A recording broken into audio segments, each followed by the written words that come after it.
Brad Keselowski kept quiet as speculation spread throughout the garage.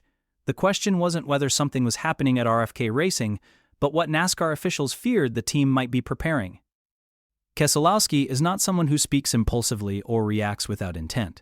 When he finally addressed the rumors surrounding RFK Racing, the Stage 60 initiative, and the possibility of a third charter, it brought an end to months of silence that had only intensified concern within the NASCAR community. During that time, quiet conversations took place among team owners, manufacturers, and league officials. Everyone sensed RFK was working towards something significant. What remained unclear was just how large that move would be. To grasp why this moment is important, it's necessary to understand what RFK Racing has become. This is no longer the organization that struggled through the final years of the Roush era. When Keselowski stepped in as a driver-owner, he inherited a team rich in history but weakened by outdated facilities, lagging engineering methods, and results that no longer reflected its legacy. Rather than attempting a quick fix, Keselowski chose a methodical rebuild. Progress came slowly and quietly. The early focus was survival, restoring credibility, improving weekly performance, recruiting stronger talent, and rebuilding Ford's confidence in the organization. Over time, those efforts paid off. Performance stabilized. Victories returned. RFK stopped being viewed as a fading legacy team and re-emerged as a legitimate contender. Hello world! What a wonderful day to be a text-to-speech model. That transformation laid the groundwork for what became known as Stage 60. The term didn't surface publicly until internal leaks forced it into the open, but insiders understood it as a milestone rather than a marketing phrase. RFK had already completed the foundational stages of its revival. Facilities were updated. Personnel was strengthened. Competitive relevance was restored. Stage 60 represents the shift from stability to strategic leverage. Central to that strategy is the pursuit of a third charter. In modern NASCAR, charters are invaluable assets. They ensure race entry, shared revenue, and long-term stability. Their value has climbed rapidly, making them difficult to acquire.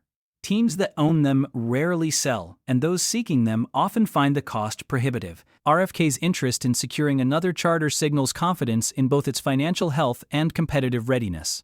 Keselowski made it clear that expansion would only happen if it produced immediate performance gains. This is not about adding cars simply to grow in size. It is about strengthening competitive advantage.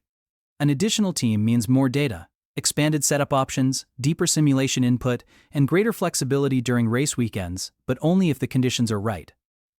This is where concern within NASCAR began to grow. Reports suggest the third charter is part of a broader plan, tied to Ford, and a potential realignment of manufacturer support.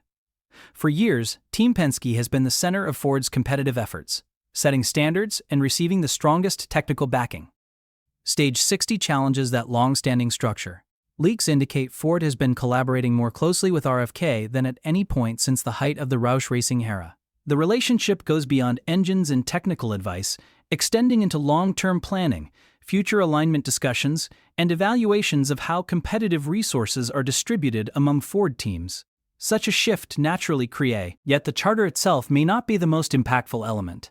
The third entry is widely believed to be linked to a high-profile driver signing that would instantly elevate RFK's competitive stature. Not a developmental driver, not a temporary fill-in, but a proven race winner with championship-level experience. While no name has been confirmed, the reaction inside the garage suggests the move would send a powerful message. RFK is done rebuilding. It is positioning itself as a force. Keselowski is well aware of the dangers of expanding too fast. Roush Racing once stretched itself too thin by fielding more cars than its infrastructure could support, leading to performance decline and internal pressure. Those lessons are central to the Stage 60 approach. Every factor must align. The charter must be viable. The driver must elevate performance. The manufacturer relationship must strengthen the organization rather than strain it. Nothing about the plan is left to chance. The prolonged silence from RFK was not hesitation. It was intentional restraint. While other teams used public leaks and aggressive messaging to influence negotiations, RFK took the opposite path. No public bidding wars, no emotional declarations, no artificial deadlines. Just careful positioning behind the scenes. That unpredictability made officials uneasy. Loud moves are easy to anticipate, quiet ones are not.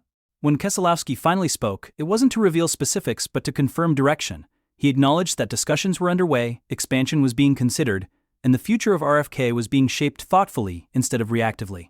That alone validated months of speculation. Stage 60 reflects Keselowski's broader ownership philosophy.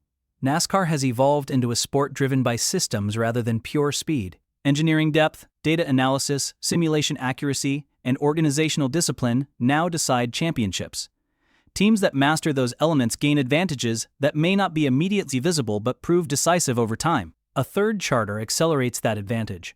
More cars generate more data, create more race scenarios, refine feedback loops, and allow teams to optimize setups across different tracks and conditions. That is how elite organizations separate themselves. But growth without structure leads to failure, which is why RFK's expansion is rooted in readiness, not ambition. There are also wider implications for NASCAR. If RFK executes Stage 60 successfully, it reinforces the idea that patient rebuilding can still produce power in an era dominated by massive organizations and corporate consolidation. It challenges the belief that only a select few teams can shape the competitive order. It also forces NASCAR to confront difficult questions. How much influence should manufacturers wield? How evenly should resources be allocated? What happens when competitive power shifts quietly rather than through public confrontation? Officials were not concerned about RFK simply adding another car. They were concerned about what a stronger RFK represents. A historic team, led by someone who understands both driving and ownership. A manufacturer willing to rebalance its support. A driver lineup capable of immediate impact. That combination alters the competitive landscape. Keselowski has never sought the spotlight. His success as a driver came from preparation and discipline, not spectacle. His ownership approach mirrors that same philosophy. Stage 60 is not designed to generate headlines. It is a deliberate evolution. Whether the third charter arrives this season or the next is less important than the position RFK now occupies. The team is operating from strength, not survival. The conversations happening behind the scenes are about leverage, not desperation. That is why the silence mattered. By the time Keselowski spoke, the groundwork was already in place. Rumors had peaked. The industry sensed momentum. His comments